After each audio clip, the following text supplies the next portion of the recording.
How's everybody doing? Welcome to another episode of the Ball to Bowl miniseries. As you know, the Ball to Bowl miniseries is an opportunity for Come Home to talk to men about their hair loss journey. It's a safe space to talk about hair loss, manhood, and everything in between.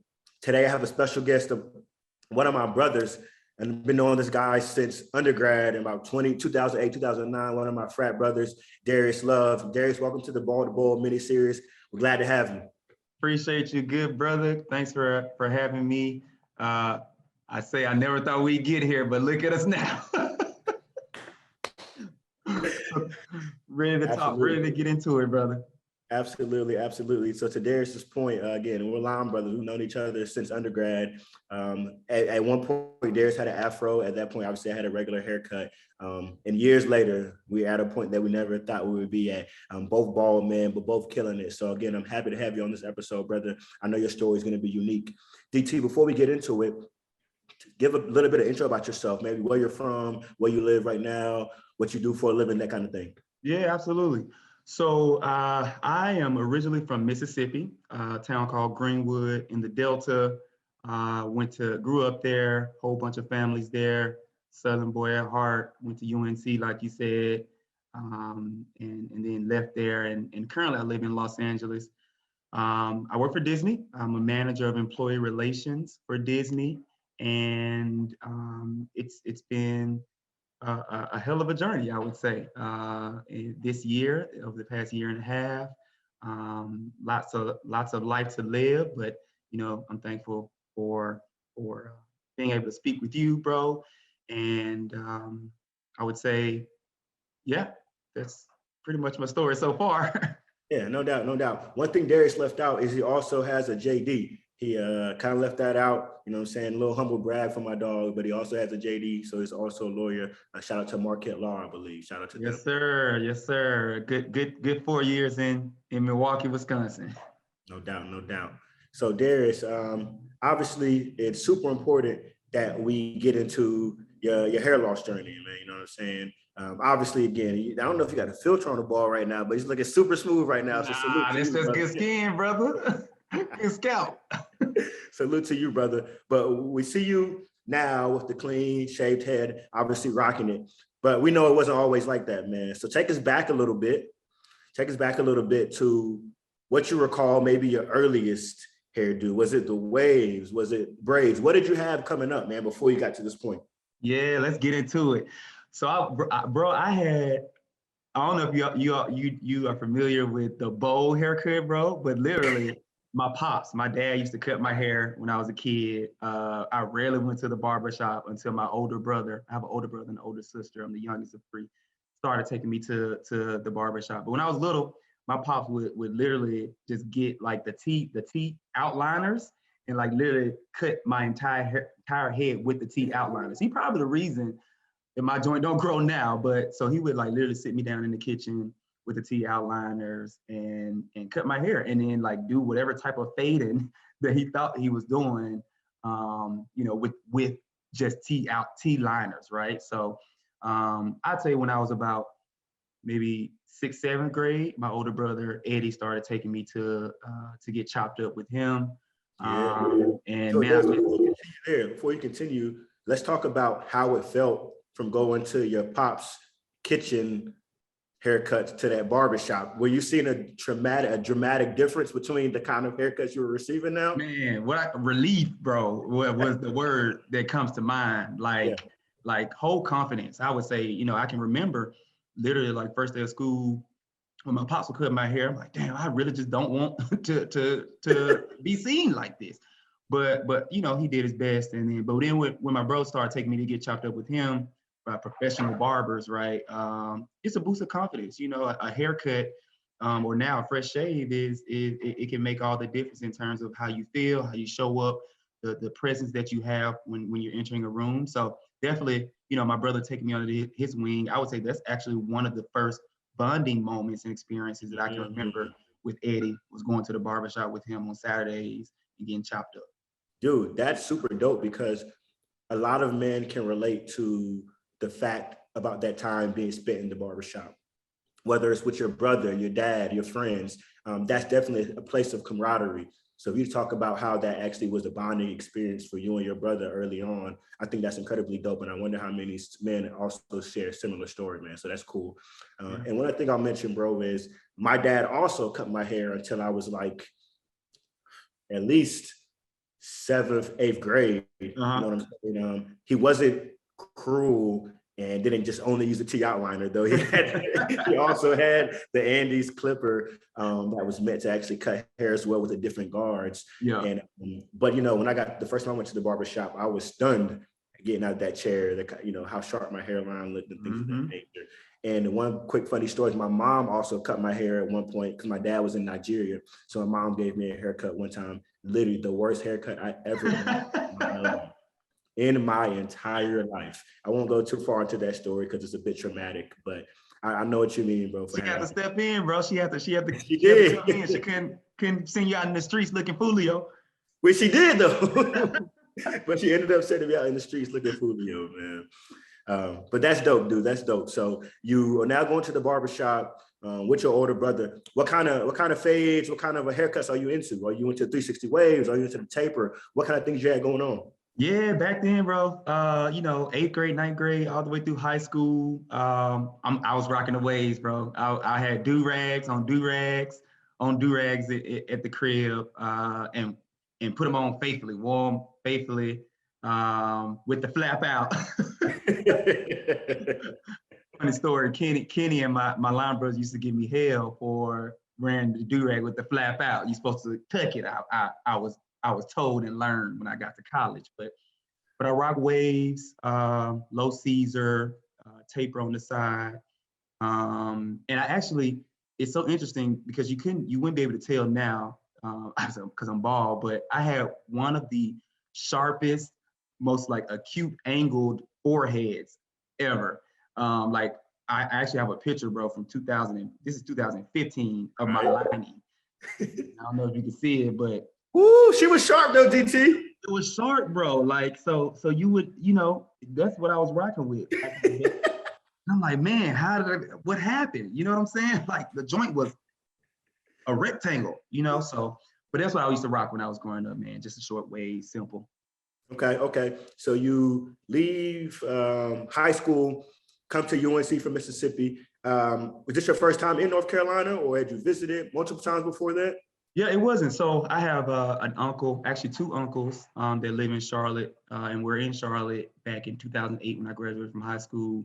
My brother, Eddie, also lives in Charlotte with his wife and my niece and a cousin as well that's there. So I had family in North Carolina and Charlotte. I would visit them over the summers when I was in high school. And then when it came time to pick a school, they recommended, actually, both of my uncles recommended I check out UNC.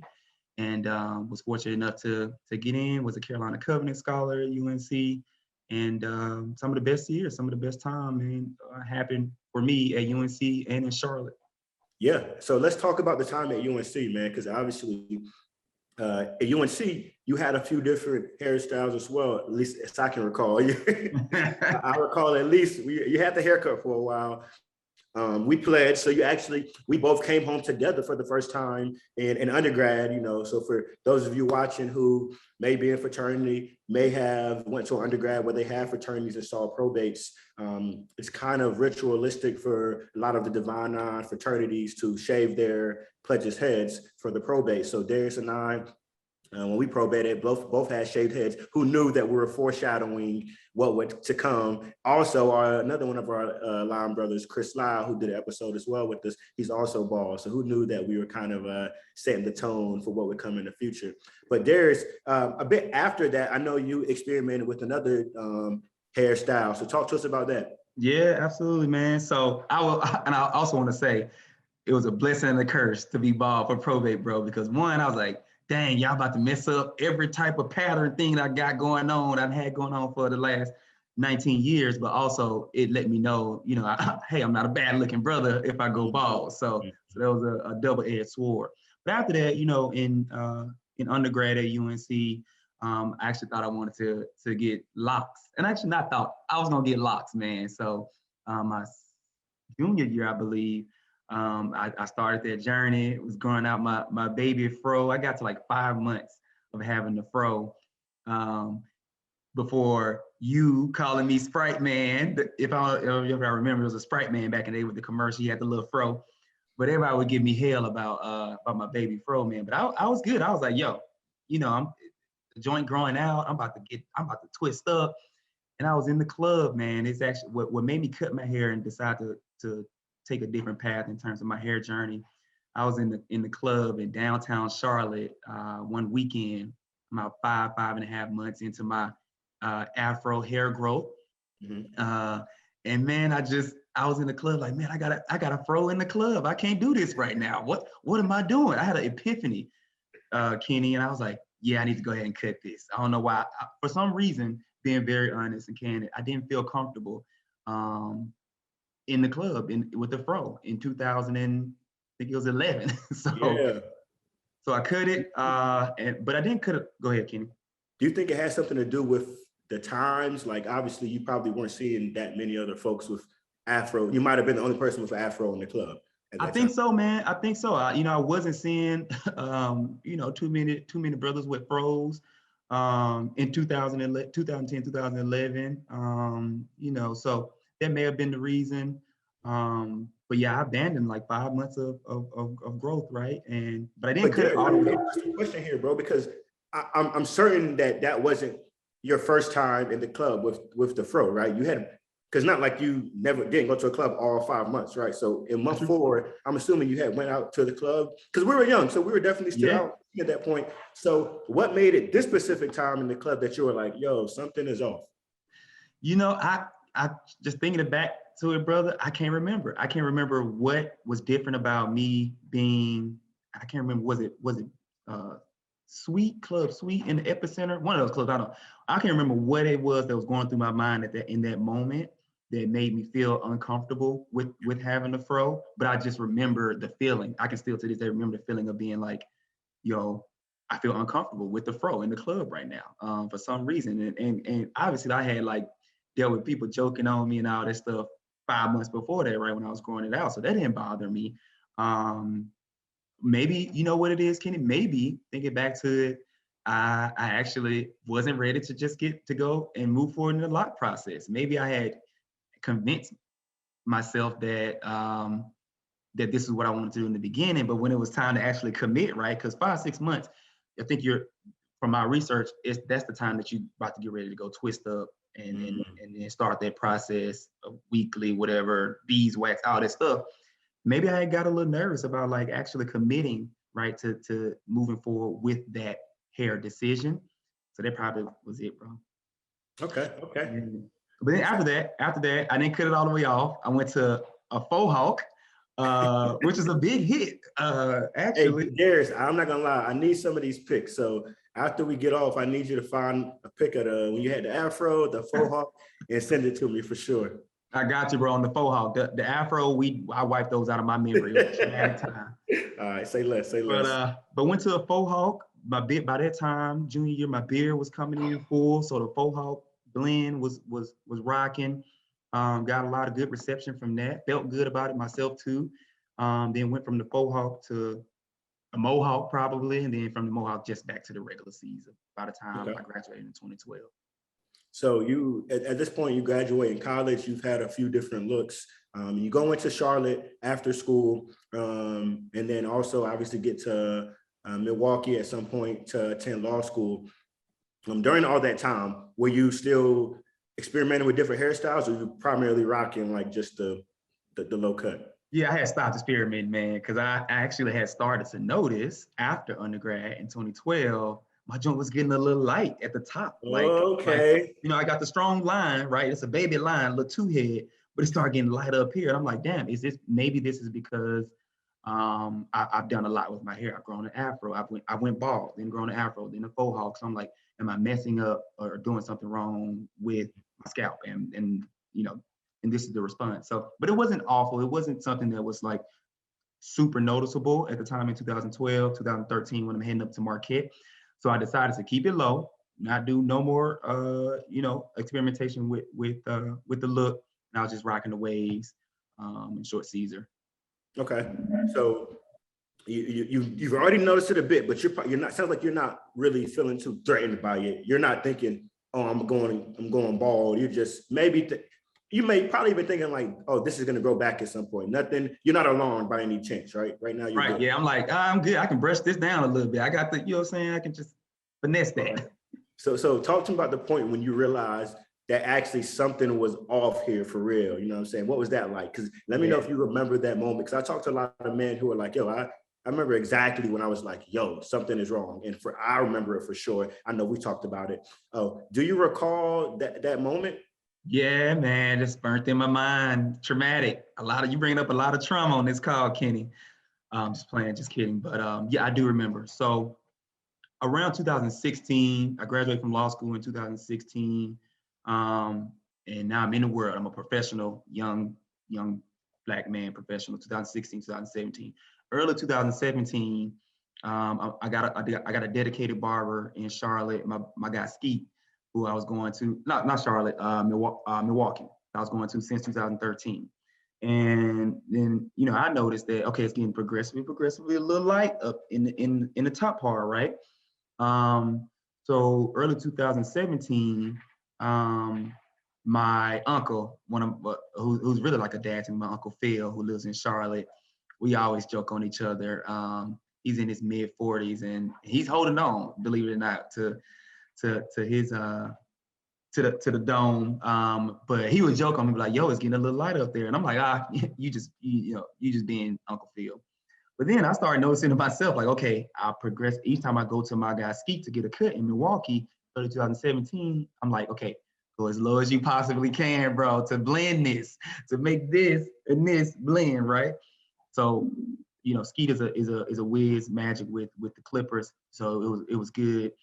But then February 2017 CIAA weekend, I'm in Charlotte, hanging out with my Uncle Phil. My other cousin Johnny had come up from Atlanta to hang out with us, and we were out for CIAA weekend. We're getting ready to come back to the crib after going out at the Ritz-Carlton, and my cousin Johnny was like, "Yo, D Love, he's just looking at my dome in the Uber. He like, about time, ain't it?" I'm like, "What? No." I'm like, "No, fool. Like, I'm good. My joint is cut. I'm cutting it low. We good. Don't do that."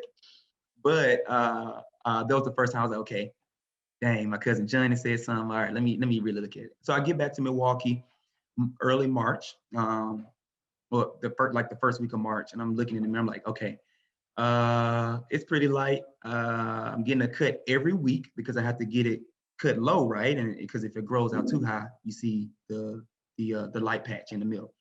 So I actually go to the dermatologist the first week of March in 2017 to see what's going on.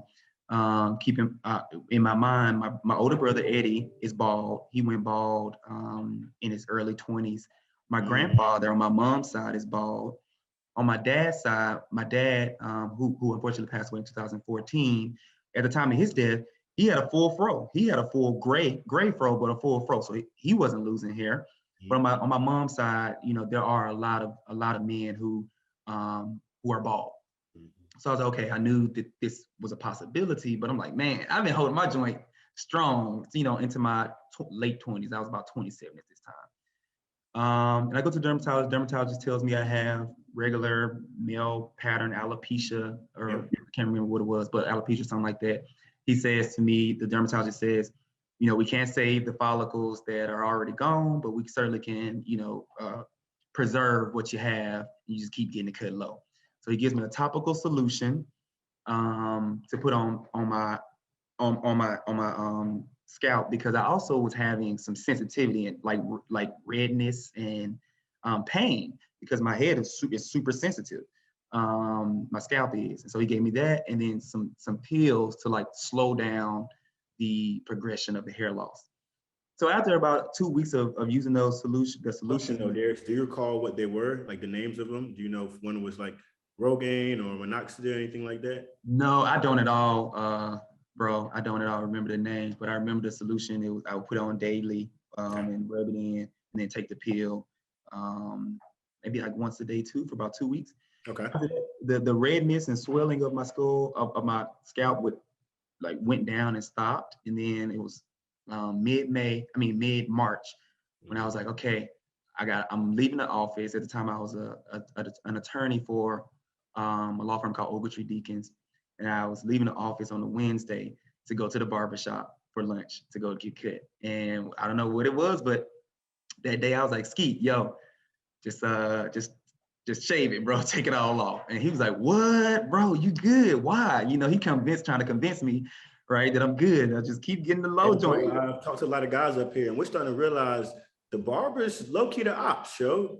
They low-key the ops. They really be trying to make us hold on to this, which I can understand why, you know what I'm saying, but they kind of the ops. But go ahead. Yeah, I agree with you, bro. They the ops. You know, they got a business to run, so they get a weekly joint from you. But I told him to cut it off.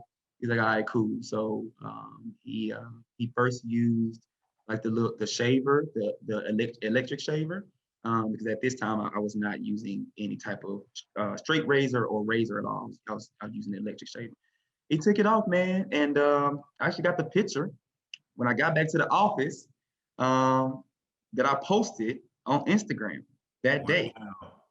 Wow, which is ironic because so Darius doesn't really use social media anymore, guys. Anybody watching this, so for him to still have that same pic from his Instagram days back in the day is super dope. So yeah, let's see that, man. Yeah, man, let me get it up for you. And that's crazy to think that you just jumped in the chair and did that. Wow. So you literally left the office with hair and came back no hair. Came back with no hair, mind you. All my coworkers are like, Darius, something is different about you. I'm like, y'all can't tell that I don't have any hair. Like, what? How you get something different? Like, you can't see that I have no hair no more. But it was like something's different. So that was the first day, and yeah, that was sort of my hair loss journey. Yeah, to the milk dud now. So you shave your head. The office sees you. They say something is different, but they can't quite pinpoint it. What about after leaving the office, seeing other friends or whatever in town, whoever else? What was the first reaction that people were saying? Were they like, yo, it looks good? Or people just not really able to tell what was kind of different about you? Yeah, absolutely. So definitely could tell. Everyone outside of work could tell for sure. My people could tell. So on Instagram at the time, I was getting good reactions, man. They were like, wow. Like, it was like a lot of wows. Some heart faces, you know what I'm saying? A lot of vibes. You know what I'm saying? You know, because, you know, brother started on his Tyrese Morris Chestnut vibes. Thankfully, I had the head for it, you know what I'm saying? So I actually was living at that time with my cousin, Chris, who's also bald. Chris is my older cousin. He's in his mid to late 30s. And he was like, D Love, hey man, looks good. You know, so he bigged me up. And for the most part, it was a good reaction, positive reaction. Everybody was, you know, shocked that I had went bald because, again, the only thing they saw was this dude got a two head, right? Sharp line, but they didn't know probably what the struggle was in the top. So. Okay, so Darius, I'm gonna jump back a little bit and then keep going forward. While you were losing your hair, I know you said you had your cousins, Uncle Phil noticing it. Did anybody else notice? Did anybody else see it thinning? Did you have women being like noticing? Did anybody else really noticing or picking on you, or was it really just them? Nobody else could peep it yet? Yeah, absolutely. So at the time, I was in a relationship, and my girl also was like, you know, it's low, but it don't look bad. You know what I'm saying? So she did her thing. She was like, you know, it's low, but it don't look bad. So she was sticking by my side, right? Even though she was digging me up, even though you could have been a little bit more honest at the time and was like, yo, it's kind of like a runway right now, like a little George and Wheezy. But my mom would notice. Obviously, mom's always gonna notice, and she was actually brutally honest. My mom was like, you know, it's low at the top, but you look good, baby. You know, stuff like that. So, so people definitely, other people outside of my cousin Johnny and my Uncle Phil would notice, but you know, it wasn't a super noticeable to the point that it was like, yo, you need to do something about it. Because I in fact was taking care of myself, right? And going to the barbershop weekly, keeping it low, you know, doing the things that I needed to do to make myself feel comfortable with my hair loss at the time. That's dope, Derek. So I'm glad you mentioned that, right? Because I think a lot of men go through this and they get a lot of jokes, right? I got a lot of jokes, but I also, to be frank, I didn't do an awesome job of like maintaining the low enough cut, right? So to people listening who may be dealing with hair loss right now, those are some free keys for Darius, like from Darius. If you're not ready to come home and and take that jump, make sure you're taking care of yourself. Be at the barbershop well enough to keep that cut low to a point where people can't notice if you want to avoid the jokes or any embarrassment you might have to deal with. So yeah, and I would say, Kenny, in addition to that, take care with respect to take care of yourself, through your hair loss journey, going to the barbershop, weekly or whatever the time frame is, and also go to the dermatologist, bros. Like it will pay off in the long run if you take care of your scalp, and get the treatment that you need in order for your scalp to be healthy, right?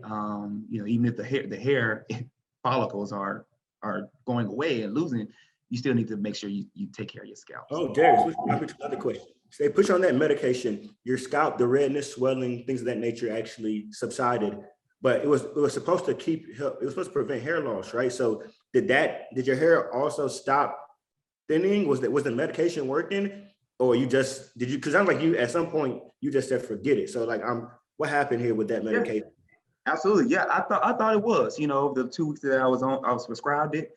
I didn't see, any further loss. But for me, I had decided, made up in my own mind that day when I went to the barbershop. I was like, okay, I'm spending a lot of money actually to getting the haircut every week to get it cut this low. I might as well just be more efficient and real with myself and say, hey, just cut it off, and then you can go get shaved every 2 weeks. Or really what I do, I shave myself. So to answer your question, Kenny, I felt good about the medication that I had been prescribed, and going forward the process of keeping it low. But I had made a decision like, yo, I'm good with going bald. I can do this. So Dope. So DT, you came home, you got a solid reception outside of your coworkers who couldn't figure out what was different about your new look. But how did you then transition into like maintaining your new look, right? Because obviously you just said you could shave yourself then. What was that process like, understanding what it took to maintain the look you have now, bro? Oh boy, completely not what I expect, more work than I expected it to be, bro. So in my mind, I'm gonna be honest with you, Kenny, in my mind, I thought, okay, once I go bald, I ain't gonna have to cut my hair. Like the joint will just stay bald, right? Like I shaved it 1 week and it's gonna stay bald. That's not the case, as you know. It's actually more maintenance, and self-care to keep your baldy fresh and your scalp healthy when you're bald. So after going bald in 2017, I actually tried a couple of different things, right? I reached out to you. I reached out to one of our other friends, Chad, from undergrad. I reached out to my older brother just to see, because this is a whole new world for me, right? And a new process and transition. So just to see what guys who have already gone through this process were going through. Yeah. And I got a lot of good tips, right? So I started off using the electric wall electric shaver, which is while I was still in Milwaukee. And but for me, because my scalp is so sensitive, that made me bump up.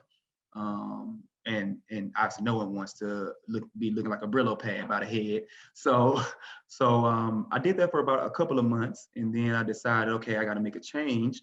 So then I at the recommendation of my brother, I started using the Big Flex 4 sensitive razor that you just buy from Walgreens, Rite Aid, wherever. I also use a Gillette sensitive shaving cream. Aftershave, got to stay stocked up on that. And so I started shaving with the shaver and going through that process. And it works wonders for me and is a lot better than the electric shaver for me. Like I said, aftershave has to happen all the time. I shave about two times a week when I'm feeling real good, 1 time a week when it's a busy work week or just life gets busy. And I also use this joint right here. I have to bring it into the camera. It's a Cantu shea butter for natural hair. I don't have hair, so for me it's natural scalp.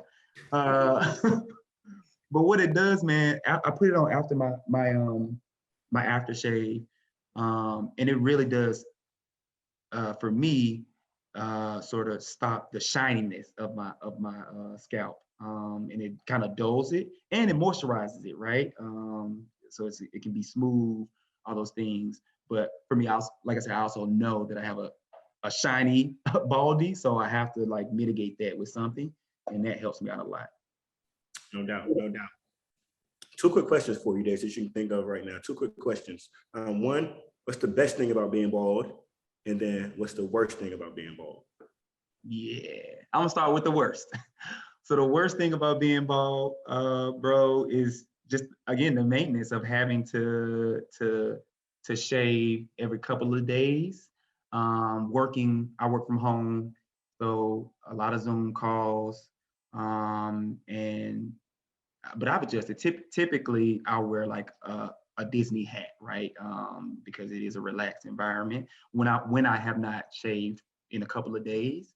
So I think that's the worst part, right? Is knowing that if I'm going to go out, just personally in my personal life, go out, see friends or anything, or if I'm at work, right? That I have to shave or wear a hat. And when I was rocking the Caesar, when I had hair, just in general, that wasn't an issue, right? I didn't think about my hair all the time because like, okay, I'm good. I can shave. I can comb, brush it, put a do rag on. I'll be good. So I think that's the worst part. Best part is though is I say it's a little bit free and liberating, bro, to know that I don't have to rest on a fresh cut to look good. I'm resting on my scalp, on me, on my face, on the beard. You gotta have a beard, I ain't gonna lie.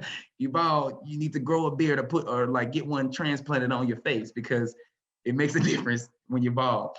But all jokes aside, I say that the best part is for me, when I shave, I'm the most confident, and I've told people this in my life. Like, once I have a fresh baldy, I feel like I'm unstoppable, right? I feel like strong. I feel confident, and that I exude that in those moments. In that first 2 to 3 days after a shave, that's when I'm feeling the most confident, I will say, and people see that, and for me, it's not as important for people to see my confidence in my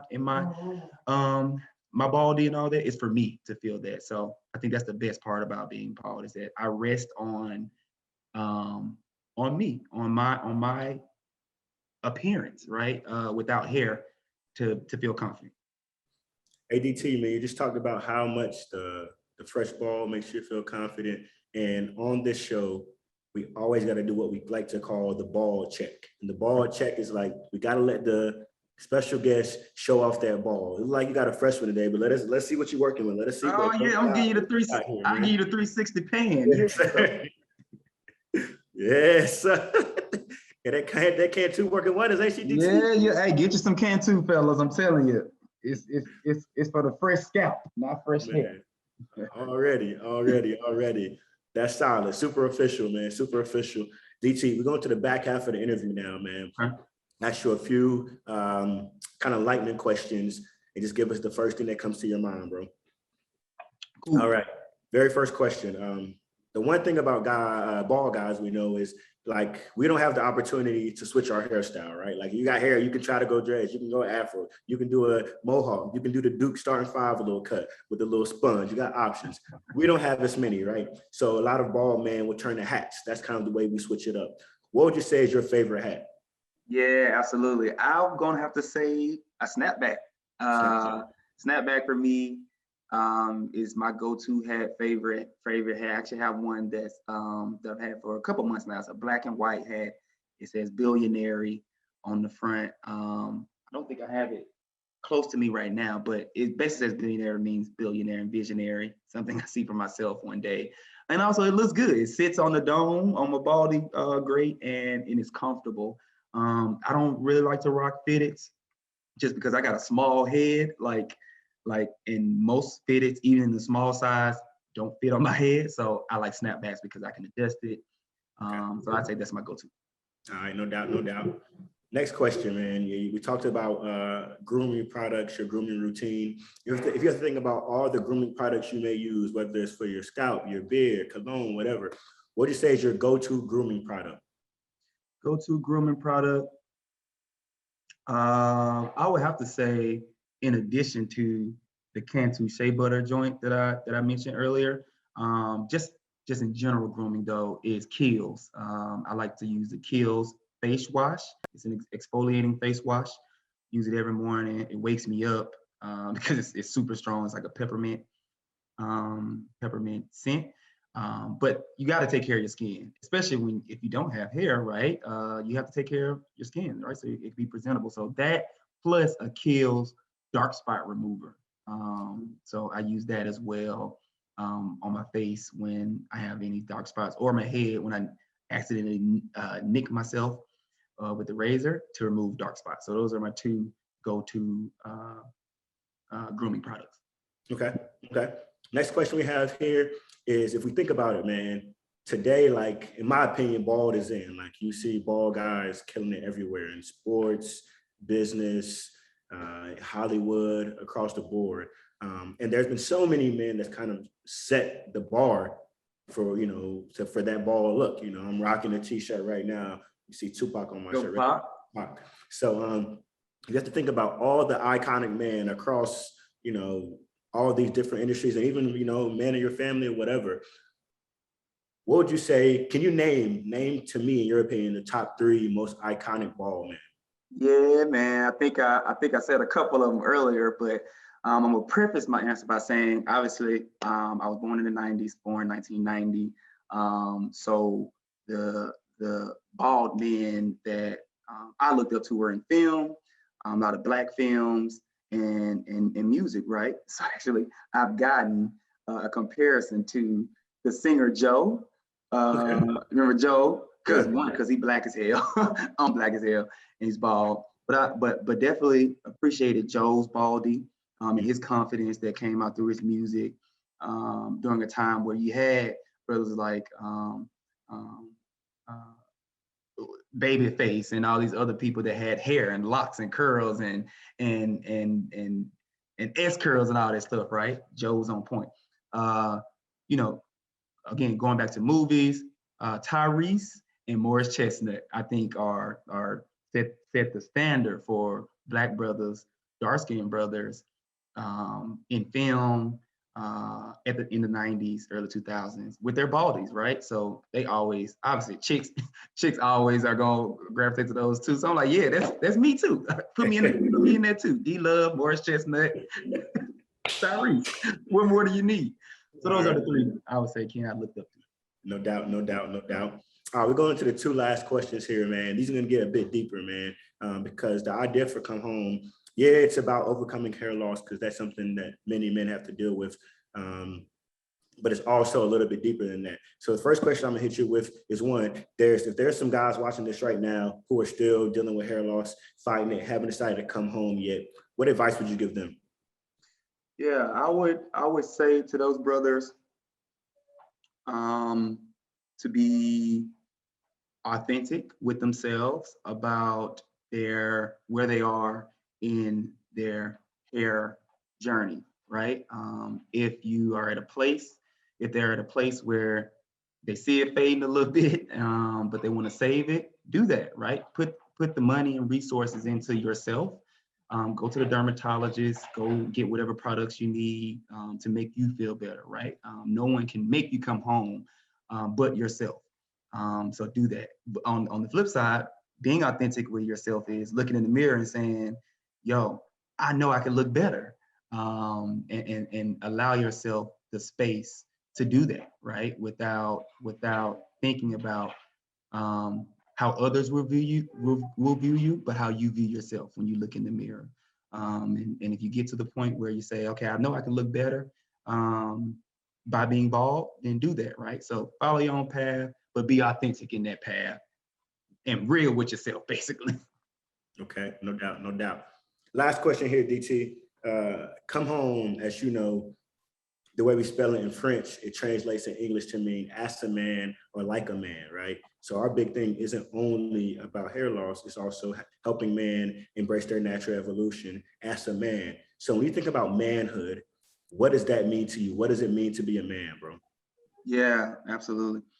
I think being a man for me means a couple of things. Being mature enough to know that I can be vulnerable as a man, but also having enough strength in myself to make decisions for myself, for my loved ones, no matter what that decision is, right? And so being a man means being vulnerable and strong to me. I think those are two opposite words, but they explain to me what manhood encompasses, because I think one of the things I actually read when I keeping those two words in mind, strength and vulnerability, one of the things I actually read when I was going bald was that people view bald men as strong and dominant just because of our external appearance and the baldness, right? But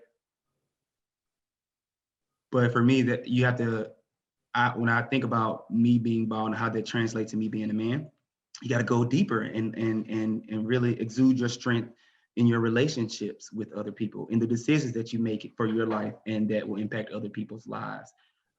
So that's the strength part of it, going interior as opposed to just external. And then the vulnerability is knowing that it's okay to express feelings and your feelings, and to have a bad day and let people know that you're having a bad day. So I think that's what being a man to me means: being strong and vulnerable, knowing when to be either or. The power of that duality, man, on the opposite sides of the spectrum. That's dope, man. A really good answer. Yo, DT, this has been an amazing episode. Another one down from the Ball to Bowl mini series. Normally, we like to ask guys on this mini series to share their social media so people can get in contact with them. We know you are no Instagram DT and don't really do social media. So unfortunately, folks, you have to just kind of catch this episode and catch DT in the streets of LA. The cloud.